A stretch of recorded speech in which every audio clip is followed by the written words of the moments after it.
And now, the flag bearer of the People's Action Party, Kwesi Busumbru, is one of the 5 presidential hopefuls kicked out of this year's presidential race for breaching aspects of the Electoral Commission's regulation. The issue, according to chairperson of the commission, Jean Mensah, has been referred to the Criminal Investigative Department of the Ghana Police Service for investigation and prosecution. The disqualified aspirants could face a possible jail term of 10 years if found guilty. Now, flag bearer of the People's Action Party, Kwesi Busumbru, joins us in studio for a conversation. But first, let's look at the specific allegations which led to his disqualification. Watch. Mr. Kwesi Busumbru of the PAP was the 14th person to file his nomination forms with the commission. There were no IT issues. However, the candidate failed to provide supporters for some districts in the Greater Accra region and had incomplete data for a number of his supporters. Indeed, some of the supporters were not registered voters in the area of authority of the district assembly to which they endorsed his candidature, and there are a good number of them. The technical team also noted that the same persons, although they had endorsed for him on the 4 separate forms, had different signatures. And what this means is that if you look at the forms, there were 4 forms, and so if you have a person called Amasewa, her signature appeared on the 4 forms, his signature as appearing on the 4 forms were different. And this was in the case of Ashanti and Northeast regions. This was referred to the CID division of the Ghana Police Service, and they noted that the signatures were fake. And he has been disqualified from participating and contesting in the 2020 presidential election. So, Mr. Busumbru joins us in the studio for some reactions to that and many more. Welcome to Election Brief. Thank you. Now, so you heard... It's Araba Kumsin, right? It's Araba Kumsin. Right. Yes, yes. So you heard the Electoral Commission boss. She says that you were disqualified simply because of fraud or forgery, because the same persons who endorsed your forms had different signatures. So how do you respond to this? Because this matter has been referred to the CID. Okay. Anyway, but thanks for giving the opportunity to be in your studio, to clarify things. Yes, well, looking at the findings that I have, it stipulates that some of the people, especially Tamale North and Ashanti region, the 4 separate papers had different signatures. As a matter of fact, I sent my executives out to go and do all these endorsements. And I personally went to Brunhafo and Central Region. I had no issues with that. So what we realized was when they came in, I did a check on every single region except Greater Accra, because Greater Accra was being done by the General Secretary. So I had so much belief in him that he would do his due diligence and make sure things are done right. So it was until Monday that my friend from the United States called me and said, hey, they disqualify you. I didn't even know. Meanwhile, you didn't know you had been disqualified? No. You were not aware that, the EC was going to announce? I was checking my Joe Online, Ghana Web, to see if they have the list of those that have been qualified or cleared to go to the next stage. Right. So, to my amazement, when my friend called, within the split second, I had calls all over, coming from all over the world and all over Ghana. I mean, during our dialogue with EC since 2017, most of the time they will write to us about their plans for the month or for 2, 3 months, for 6 months. But for some reason, they didn't engage us to even write to us to tell us that we've been disqualified until I heard my friend telling me you've been disqualified. I mean, looking at her first statement, he said, I did not get enough people to endorse me. in Greater Accra. And there were other regions that she stated that had 4 different signatures. Right. Yeah, respond to that specific allegation, because this is a serious issue, because it's been forwarded to the police CID. Right. She's saying that the same persons who endorsed your forms had different signatures. So you have the same names, but different signatures. That's clear forgery. That is not forgery in the sense that during the voters registration program, everybody that went to the registration centers, it was somebody that was writing their names for them. It wasn't the person writing their names.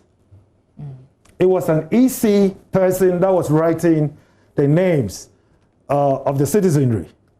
And most of the time, you know, that's exactly what we did on the road. We have 4 copies. We take the first sheet, we write it, and the person will sign. And the moment he signs or she signs, then we'll give her the other 4, the other 3 to sign. You know, there's nowhere in the world that you can sign 1 signature or 3 signatures and they will all be the same. Trust me, I can sign my signature 5 times and you will see that 1 will be different. So what the experts are saying that, oh, I would say the so-called experts are saying that it was forgery. Yes, they have to prove it, that it was forgery. Because this is the EC saying my executives forged. So you're saying the onus is on the EC to prove the claim they're making against you. They had a technical team set up to look into these things. Are they experts? To me, are they experts? My question is, are they experts in looking at these things? Recently, there were issues about forgery. And they sent it to Israel only last week. The government sent it to Israel for proper forensic to be done. So this shows... And what was the outcome? No, they're still working on it. Okay. They're still working on it. So my take on this is I'm so disappointed with EC, the way they went about everything. But me personally, I've always respected authority, and I respect their decision, and I'm so thankful to them for giving me the opportunity to form my own political party and getting the chance to go around the whole Ghana and interact with people. Let me correct an impression made. Right. You mentioned the fact that, you know, something was sent to Israel for forensic tests. Yeah, but it has nothing to do with it. That was not text. That was not text. I'm being told that it was audio. Yes. It was audio, not text. Okay, audio, fine. But what I'm saying is, this tells you that we don't have the expertise to do all these forensic analysis in Ghana. So you doubt the EC's technical team? Definitely. And another thing that the EC did, that to me, it was so disappointing. Most of the parties that got cleared into the next stage were called back to correct the anomalies.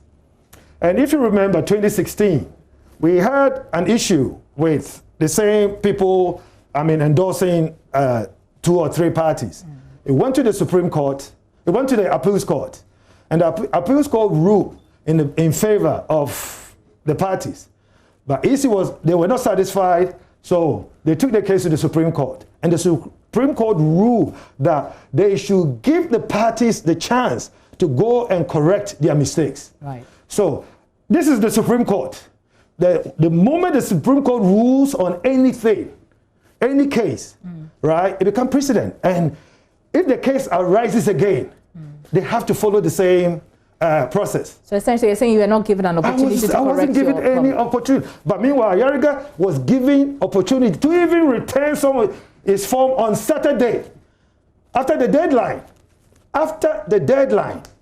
I've heard experts say that in your case, it was a clear case of forgery and fraud, and there was no need to call you back to sort of, correct. What will you be correcting? The fraud which you've committed? If you look at what the EC said, he said, I didn't have enough people to endorse me in Accra, Greater Accra.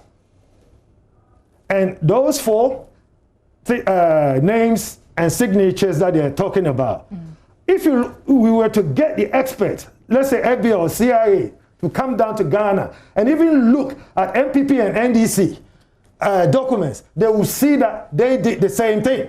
Let's come back to a claim you just made. You said Mr. Ayariga of APC was given the opportunity to even submit his forms on Saturday. Yes. Do you have any proof of that?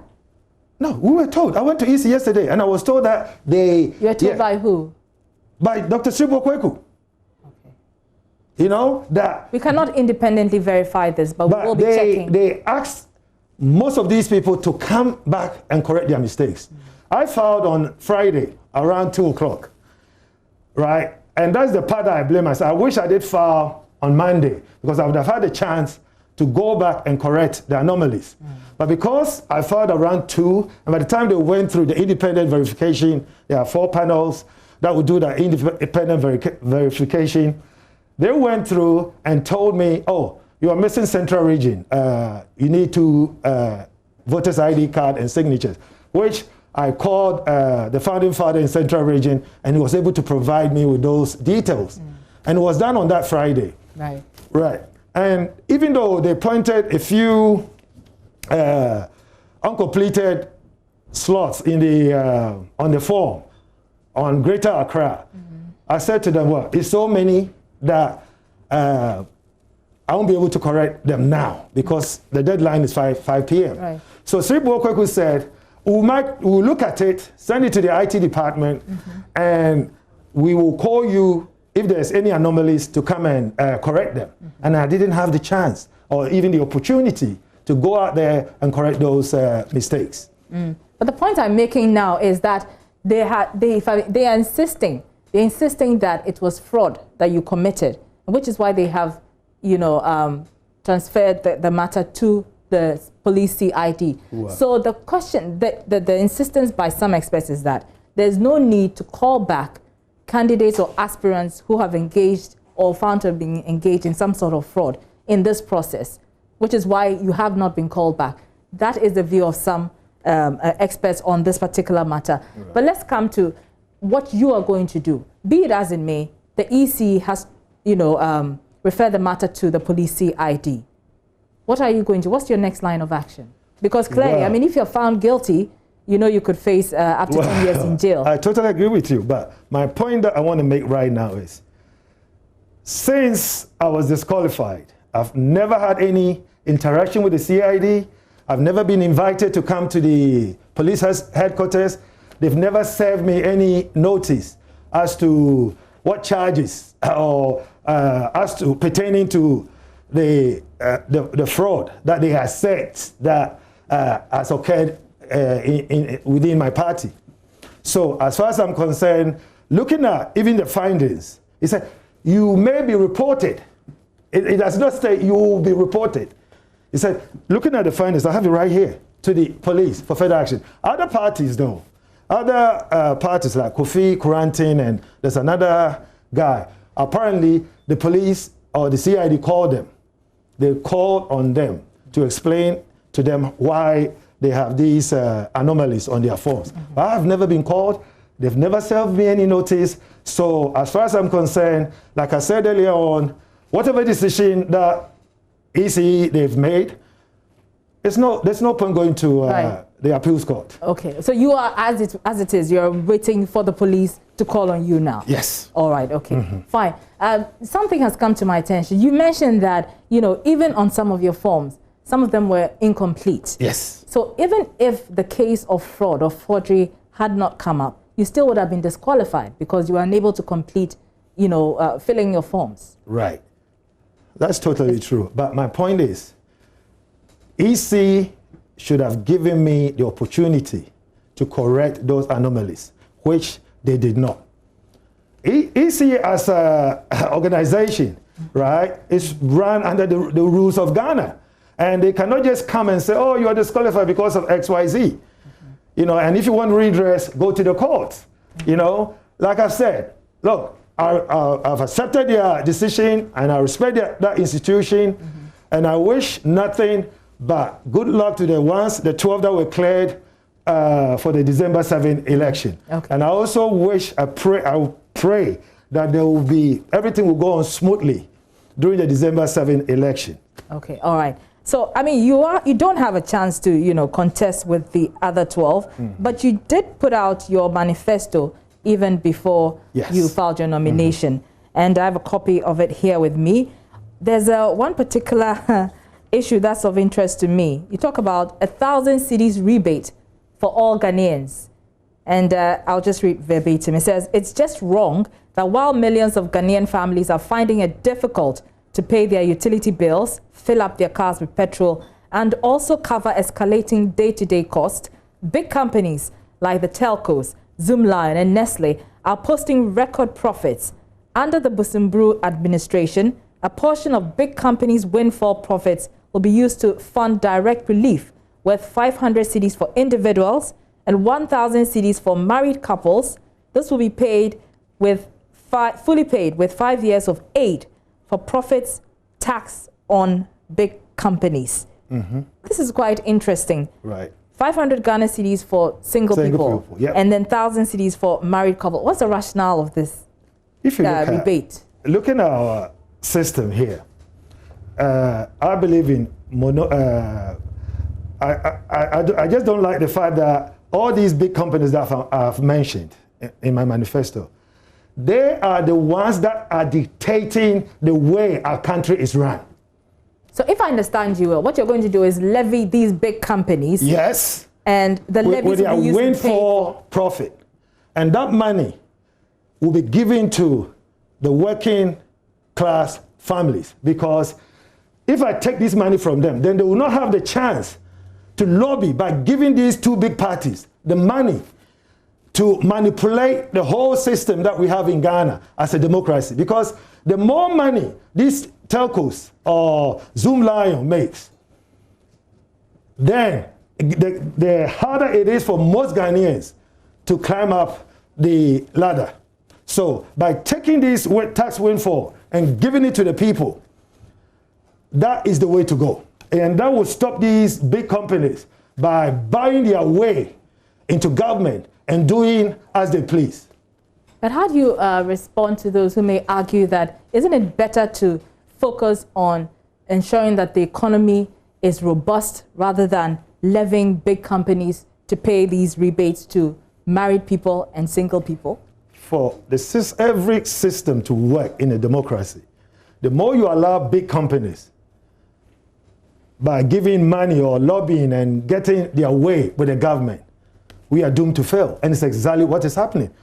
What business has Zoomlion have by buying pickup trucks, other stuff, and giving it to the MPP government? What business do they have? What evidence do you have to that? Just Google it. That recently, how many trucks, how many pickup did Zoomlion gave to the MPP government? How many? Do you have any evidence to prove that Zoomlion it's all here. It's all here. So how many?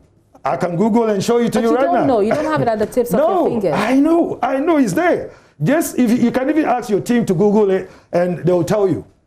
They will tell you. Well, viewers, we will be verifying that claim very, very soon. Okay, so what happens now? I mean, let's wrap up the conversation. Clearly, you're not in the race, but you have no hopes of, not contesting again. I understand that you still have intentions of contesting next time around, 4 years from now. 2024, yes. 2024. Because I don't quit. I never quit. You never quit. Okay. All right. Thank you very much. That's Kwesi Busumbru. He is a independent presidential candidate, and his party is the People's Action Party. As you know, he did not qualify to contest in the presidential election. You're still here on political party, not independent. Political party. Yes. Thank you very much.